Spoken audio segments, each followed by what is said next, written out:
Bonjour, je m'appelle Coralie Barbier, je travaille comme styliste pour le label créatif belge Mossart. Il est l'heure, fini l'heure de danser, danse, t'inquiète pas tu vas danser. À la base, en fait, c'est un peu venu comme ça. Donc je connaissais un peu Paul et Stromae. Un jour, on discutait ensemble, il était en train d'écrire l'album Racine Carrée, donc l'album qui est dans les bacs pour le moment. Et il me disait, voilà, j'ai envie, il y a beaucoup de sonorités africaines, etc. Et j'aimerais pouvoir customiser mes vêtements avec des tissus africains wax. Est-ce que tu penses que ce serait possible de mettre du tissu le long de cardigans, etc. Et donc en discutant, je dis, pourquoi finalement tu ne créerais pas ton propre textile avec tes propres motifs, peut-être ton logo, enfin voilà, c'était encore assez vague au début. Et voilà, et puis de fil en aiguille, en fait, on s'est rendu compte que finalement c'était peut-être une bonne idée. Et donc c'est comme ça qu'on a commencé à travailler ensemble. À l'époque, moi je travaillais encore pour la marque Meillé au Soleil. Voilà, mais c'était vraiment le début du projet, il écrivait encore, il y avait certains morceaux qu'on connaît maintenant qui n'étaient même pas encore écrits. Je pense que vraiment le début du travail a vraiment commencé par rapport vraiment aux motifs sur les textiles. Et là on avait vraiment envie de partir sur la wax africaine, mais la rendre un peu plus moderne, la rendre un petit peu plus dans notre vision à nous. Et donc on avait envie de la mathématiser, je ne sais pas si ça peut se dire comme ça. Et donc on s'est dit, bon, on va partir sur une charte graphique qui est un pavage et sur lequel on va utiliser toutes les techniques d'impression de la wax africaine. Donc avec les décalages, les couleurs très très vives. On a une charte mathématique qui est très importante chez nous. On s'inspire énormément du travail d'Escher, qui est un artiste du XXe siècle, qui travaillait beaucoup sur les visions à l'infini, le côté très mathématique, les formes un peu impossibles. On s'est aussi beaucoup inspiré de tout ce qui est tout le travail de Penrose, qui est le triangle impossible de Penrose. Donc en fait c'est un triangle qui se voit en 3D mais qui en fait ne peut être reproduit qu'en 2D. Et donc tous nos motifs sont travaillés comme ça. Et la base, c'est la musique de Paul qui est finalement... C'est quelqu'un qui écrit assez bien mais qui écrit d'une manière quand même finalement assez simple. Et donc c'est ça aussi qu'on voulait retrouver dans nos motifs. Donc, par exemple, pour Tous les mères, c'est des cœurs. Pour Papa Outé, c'est un papa avec son enfant sur le dos et ça se répète à l'infini. Finalement, les motifs viennent comme ça un peu petit à petit. Après, quand l'album est sorti, qu'on a commencé à travailler sur les clips, etc., on s'est même rendu compte que parfois, c'était les motifs qui apportaient le clip. Donc, par exemple, pour le morceau Ta fête, en écoutant la musique et tout ça, je me disais, je trouve que par rapport aux paroles, ce serait super de faire un labyrinthe avec ce côté aller à l'infini, où il n'y a pas vraiment d'issue, etc. Et en fait, finalement, ça a mené jusqu'au clip.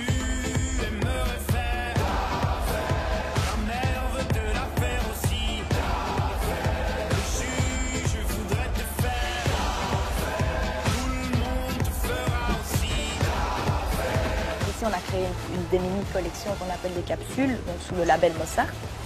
Mais le départ du travail, c'était vraiment le live, c'était créer des clips. Voilà, en fait, j'aime bien partir un peu dans tous les sens, finalement. Il y a des fois où une idée va venir du textile, parfois c'est le clip qui va me donner une idée pour le textile, parfois c'est la musique de Paul qui va donner une idée. C'est assez lié, en fait.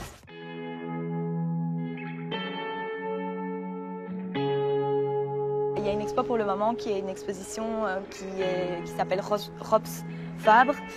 Donc c'est Yann Fabre qui est un artiste anversois qui a travaillé un peu en parallèle avec le travail de Félicien Robs, qui est lui décédé vu que c'est un artiste du 19e. Et apparemment il a fait une exposition un peu partout dans Namur dans le cadre de Mons 2015. Et donc c'est quelque chose que j'avais envie de voir. Et donc on va en profiter d'être ensemble pour le voir ensemble.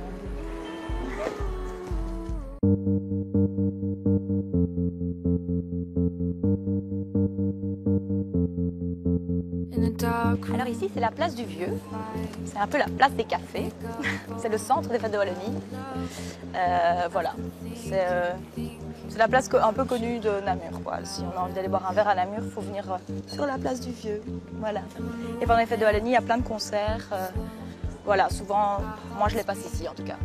Alors les fêtes de Wallonie, Namur est la capitale de la Wallonie. Et donc on s'est dit qu'on allait le fêter. Moi c'est surtout une bonne occasion de voir des concerts. Donc ça c'est un système qui est quand même chouette, c'est tous des concerts gratuits. Il y a un gros feu d'artifice. Et puis c'est surtout l'occasion de boire des verres. C'est une grosse fête qui dure du jeudi au lundi. qui est très namuroise. Maintenant, elle devient de plus en plus connue, donc j'entends des Liégeois, des Bruxellois qui se retrouvent, surtout le week-end. Mais et les jeudis et les lundis, là, c'est vraiment que les Namurois, mais c'est génial parce qu'on se retrouvait tous, on se connaît tous. C'est l'occasion de voir les gens qu'on ne voit pas souvent. Et là, un peu la particularité des fêtes de Wallonie, c'est les péquets. Donc les petits alcools bien forts, avec plein de parfums différents. Donc il y a le péquet violette, péquet citron, péquet grenadine. Donc voilà, les fêtes de Wallonie.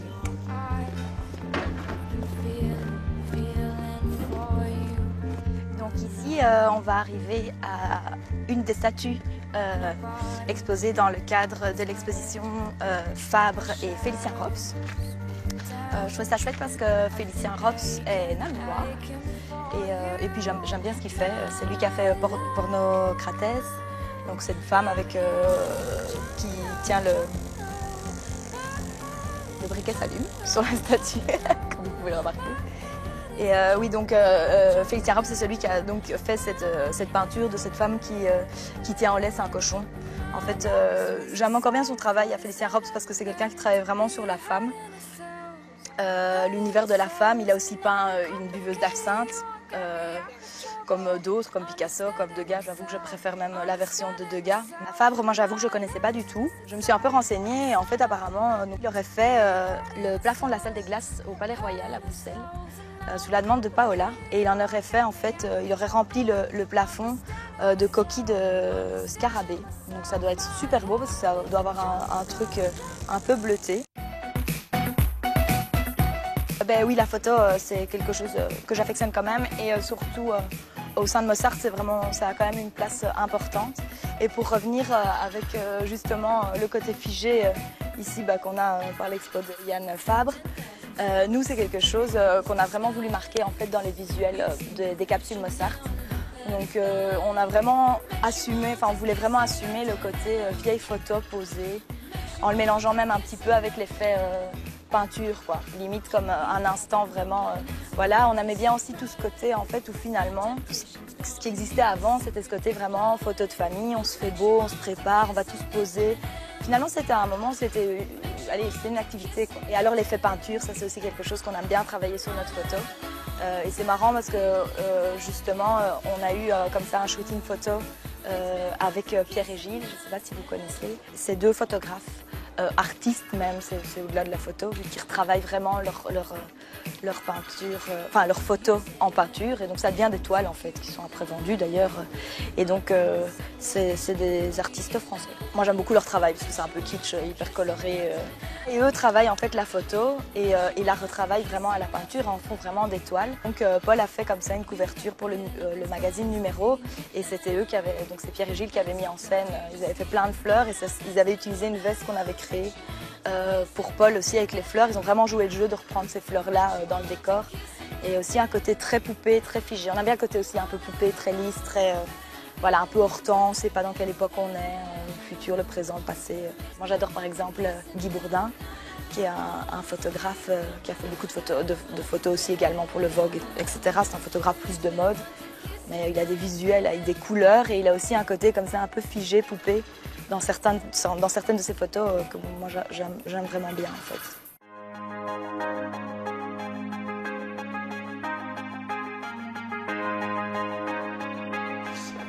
Ici on n'obtient rien, j'avoue que ça me tenait quand même fort à cœur de passer par ici parce que c'est quand même, je pense que le seconde main ça fait partie des... En quantité c'est ce que j'achète le plus, c'est le seconde main. Je pense que c'est le côté un peu pièce unique qui me plaît là-dedans, un peu chiné, je pense que ça me vient de ma grand-mère parce qu'elle gardait tout et donc j'ai des grands trésors comme ça que j'ai trouvés chez elle et que je porte encore beaucoup, que ce soit même des pièces griffées ou des pièces à elle qu'elle a portées. Je trouve que ça a une histoire, je trouve qu'en vêtements c'est chouette de le faire vivre aussi, de le réadapter à d'autres sauces, voilà, de jouer avec les époques et puis surtout ce que j'adore c'est le mixer avec des choses plus modernes, plus actuelles en fait.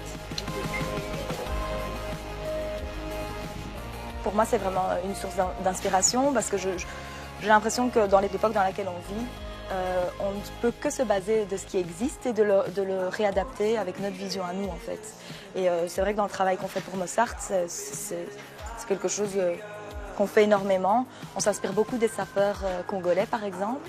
En fait, c'est marrant parce que celui qu'on dit le créateur des sapeurs congolais, il travaillait pour des aristocrates à Paris. Et les aristocrates lui donnaient leurs vieux vêtements. Et c'est comme ça qu'il en a créé des styles et qu'il a commencé à jouer avec. Et donc c'est comme ça que la sapologie, la sape en tout cas, est née. La sape en fait, donc c'est les sapeurs congolais, c'est vraiment le fait, il y a un côté un peu chaud comme ça, c'est vraiment la mise en situation. Et c'est un peu les codes des 3 couleurs. Donc ils jouent avec vraiment des couleurs flash. La base c'est quand même souvent des costumes. Et je vous dis, c'est vraiment, ça devient un art de vivre, quoi. Donc pour eux c'est une espèce de fierté, c'est une manière de s'implanter en tant que personne, en tant que voilà, respectable, etc. Donc en plus tout un concept autour que je trouve quand même assez joli. Et c'est vrai que nous c'est un univers qu'on adore la sape parce que c'est des coupes classiques mais avec des couleurs hyper flash. L'avantage de venir dans des magasins de seconde main à Namur, c'est que c'est un petit peu moins la mode, je crois, du deuxième main. Et donc, du coup, on peut trouver de plus chouettes pièces encore, parce que les autres ne les ont pas pris avant nous. Par exemple, ici, il y a les gants. Bon, c'est des choses qu'on porte très rarement, mais moi, j'ai des caisses entières de gants comme ça. Je trouve ça génial. On peut les replacer sur un shooting, pour un clip. Je me fais aussi une espèce de petite archive de vêtements. Je sais pas, il y a un côté un peu... pas fétichiste, mais peut-être un peu collectionneuse aussi, je pense, par rapport aux vêtements un peu plus d'époque. Par exemple, ce sac, qui paraît être un peu le sac de votre grand-mère, je trouve ça génial parce qu'on met ça avec des baskets et finalement, ça lui donne une seconde vie, un nouveau truc voilà, qui peut être chouette. Enfin, je sais pas, je trouve que ça donne de la dimension, en fait, d'avoir des choses un peu rétro dans une tenue. C'est vrai que le côté vintage, j'ai l'impression qu'on peut le retrouver un peu partout. C'est vrai que c'est aussi un peu un phénomène de mode aussi actuellement, quand même.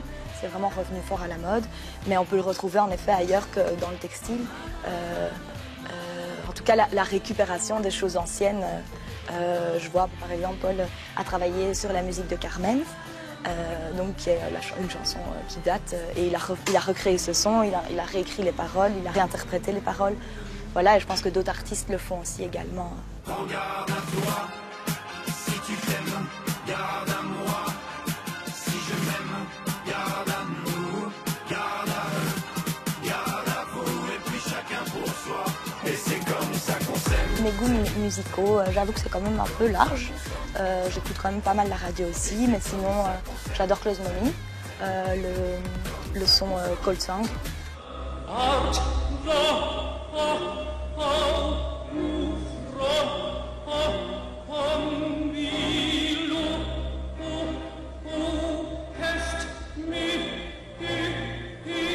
Je trouve que c'est un morceau extraordinaire et là aussi c'est quelqu'un qui a repris la musique d'opéra en fait pour en faire quelque chose des années 80. Voilà, et puis c'est une image forte parce que c'était vraiment un personnage, quoi. Il était looké. Enfin, il avait un style, il était peint en blanc avec une petite bouche rouge, il avait des costumes hyper taillés. J'aime bien The Knife, Marbelos, j'adore. J'aime bien Robin, La Roux, Mark Ronson.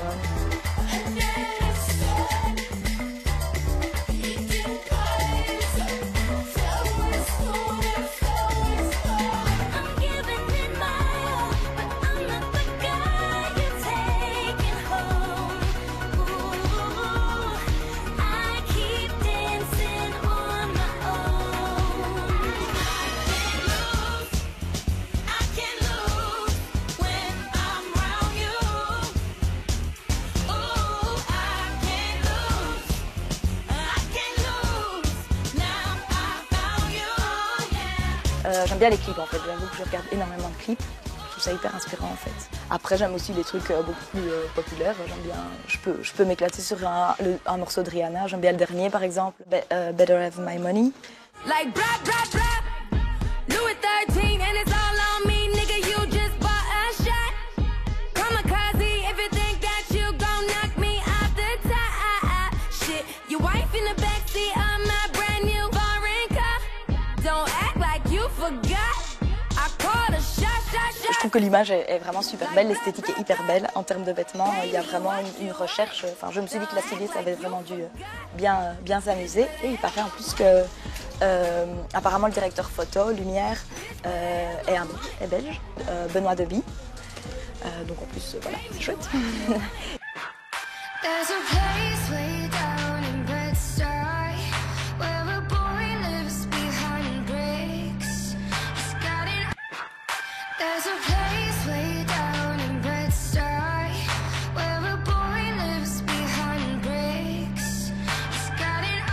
Là, on arrive chez Mama Is Cool. C'est une boutique dont on m'a quand même beaucoup parlé à Namur et donc on va pouvoir la découvrir ensemble parce que je ne la connais pas non plus.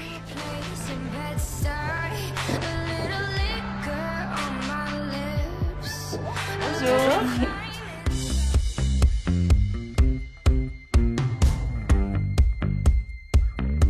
On m'a beaucoup parlé de votre magasin et donc je me suis dit si je repasse à Namur, je viendrai chez Mama Is Cool.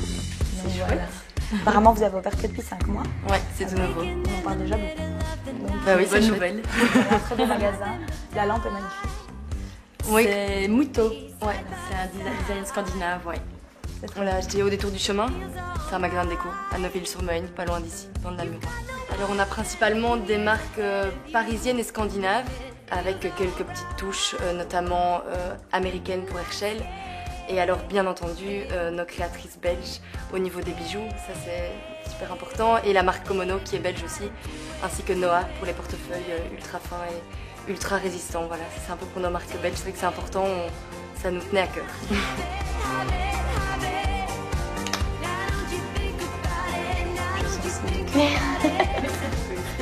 J'aime bien l'odeur.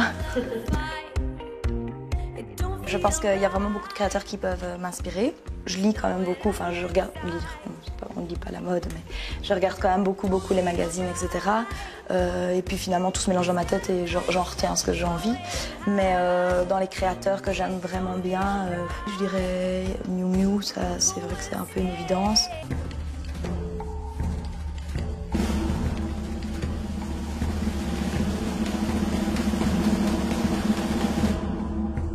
J'aime bien le travail de Dries Van Noten quand même en Belgique parce que c'est vraiment pour moi un des meilleurs dans l'imprimé. Comme c'est quelque chose qu'on travaille beaucoup, c'est vrai que je regarde quand même, je suis quand même bien son travail.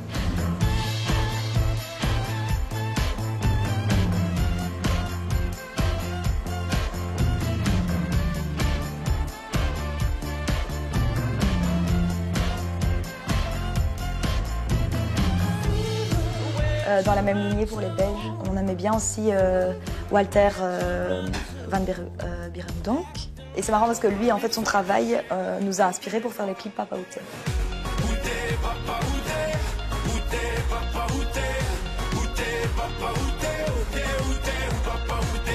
Pas inspiré pour le concept de Papa Outé, mais vraiment pour la gamme de couleurs, l'ambiance de couleurs un peu poudrée comme ça.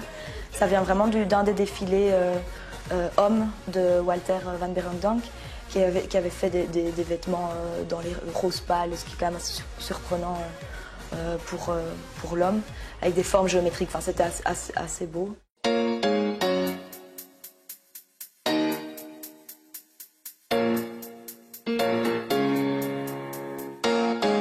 Paul m'a donné une base hyper riche pour travailler, pour commencer à travailler en fait.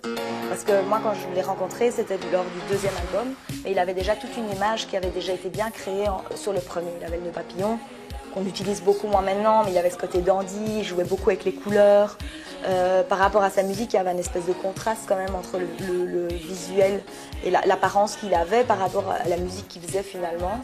Et donc moi, je n'ai plus à m'amuser en fait là-dessus, mais il m'a déjà préparé le terrain de jeu d'une manière incroyable. C'est quelqu'un qui n'a pas peur de bousculer des codes en fait, et ça, par exemple, lors de la création vraiment maintenant des capsules Mossart, donc qu'on commercialise, il y a vraiment ce côté masculin-féminin qu'on peut vraiment utiliser parce que lui n'a pas peur en fait de ça.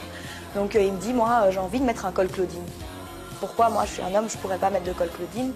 Et je trouve qu'il a raison, et donc il me bouscule aussi là-dessus sur des choses où, moi le col Claudine pour la femme c'est tellement basique, c'est tellement quelque chose qu'on a vu énormément ces dernières années. Mais c'est vrai que pour l'homme, tout à coup, c'est déroutant. Et comme nos capsules sont unisexes, on peut vraiment permuter comme ça les codes.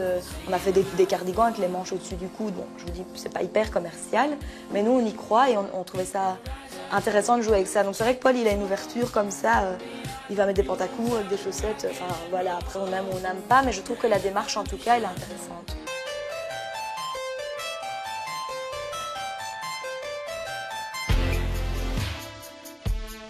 Alors maintenant, on va aller à la petite boulangerie. C'est un endroit fort sympathique pour aller, par exemple, après le marché du samedi matin à Namur, boire un petit verre, manger une petite coupe. Et là, on va aller rencontrer Alicia, qui travaille avec nous sur le projet Mossart et sur le projet Stromae. Elle s'occupe de tout ce qui est coiffure. Coucou. Salut. Ça va? Oui. On va commander? On commanderait les biscuits. Ah oui? Oui. Volontiers. Lequel? Le cœur de l'amour. Peut-être des spéculoos aussi? Oui, et alors peut-être les spéculoos maison. Mais alors peut-être en forme d'escargot. Les petits gris de Namur, c'est une spécialité de Namur. Je trouve qu'ici c'est vraiment mignon. Il y a des chouettes éléments, il y a le carrelage que je trouve super beau. On pourrait en faire un pull, il n'y a rien à faire, ce motif est juste magnifique. Enfin je sais pas, il y a un petit truc un peu cosy, on se sent un peu à la maison, c'est chouette.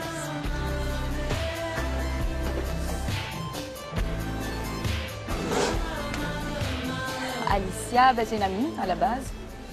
Donc on a commencé à travailler en avril 2014, donc pour la première capsule. Et l'univers est assez particulier, l'univers de Mozart est aussi particulier. C'est vrai que je pense que j'ai quand même bien compris et saisi l'univers, donc on arrive à vraiment tout de suite comprendre un petit peu le style et vers quoi on va. Et c'est vrai que niveau technique, à ce moment-là, je les oriente sur l'une ou l'autre chose qui sont faisables.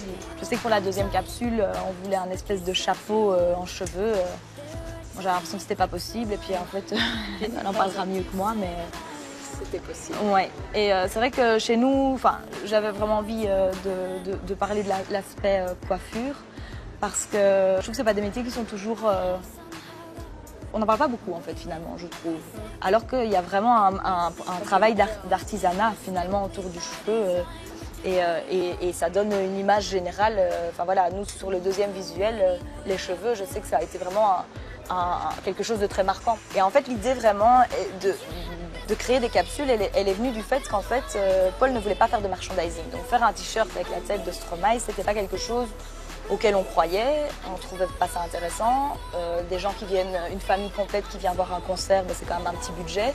Est-ce qu'on est obligé de racheter un truc à la sortie? C'est pas lié à la musique, il n'y avait pas de sens. Par contre, on trouvait qu'on avait fait un travail graphique auquel on croyait beaucoup et qu'on aimait énormément. Et pour nous, ça a été comme une évidence en fait de le sortir. Et donc du coup, comme on avait commencé par des pièces uniques pour Paul, c'était des fabricants belges. Et donc, parce que c'était des petites pièces voilà, comme ça, uniques. Et donc pour nous, ça a été comme une évidence de continuer avec ces fabricants-là, qui sont des artisans et qui sont de plus en plus rares en Belgique, malheureusement. On a un espèce de petit rêve comme ça, un peu caché avec Paul, ce serait d'avoir une usine, quoi. Je trouve qu'on a un peu oublié le beau métier qu'était la couture, les couturières, les artisans. Justement, j'ai regardé ce reportage film qui s'appelle Dior & Nike. Et c'était les débuts de Raf Simons dans la maison Dior pour le défilé aux coutures. Fashion says that you can be somebody completely different. My Dior is my Dior is my Dior is my Dior. It's insane. Il y en a c'est dans l'alcool, moi c'est dans les bonbons. I hope it's gonna be good. Stand by pour musique. Limite, j'aurais pu pleurer en fait devant cette émission parce qu'en fait, elle était vraiment focalisée sur l'atelier de couture. Et à un moment, je ne sais plus si c'est Raf Simons qui disait dans le reportage, on les traite souvent d'ouvrières, mais en fait, ces femmes sont des businessmen parce qu'elles elles font des plans de production, elles font des plans. Bon, là, c'était de la haute couture, donc c'est vraiment de l'artisanat pur et dur. Mais je trouve qu'on pourrait reprendre en fait ces codes-là et les mettre peut-être au profit d'une production. Un peu plus à la chaîne, enfin voilà, plus de la grande distribution entre guillemets. La plus grosse partie de nos capsules est vendue en ligne sur notre site, donc c'est store.mozart.com. Et alors on a aussi des points de vente chez Hunting & Collecting à Bruxelles, rue des Chartreux, et un autre à Paris chez Colette. On continue de rêver, donc on continue d'en faire. Tant que ça nous plaît et qu'on s'amuse. Donc ça, c'est le but et ça va continuer au-delà de l'exploitation, entre guillemets, de l'album Racine Carrée, puisque la tournée est bientôt terminée. Donc on va continuer à travailler sur les capsules. Là, le petit rêve qu'on a pour le moment, c'est vraiment de faire des chaussures. Parce qu'on est juste deux grands fans de chaussures. Voilà. C'est un métier qui m'a toujours vraiment... intéressée, mais c'est un autre métier. Donc là, l'idée, ce serait vraiment de faire une collaboration avec soit un artisan, soit une marque plus implantée, mais qui en tout cas connaît bien ce métier-là. Bon, mais merci. Merci à toi. Gros bisous, à très vite. Bientôt. Bisous.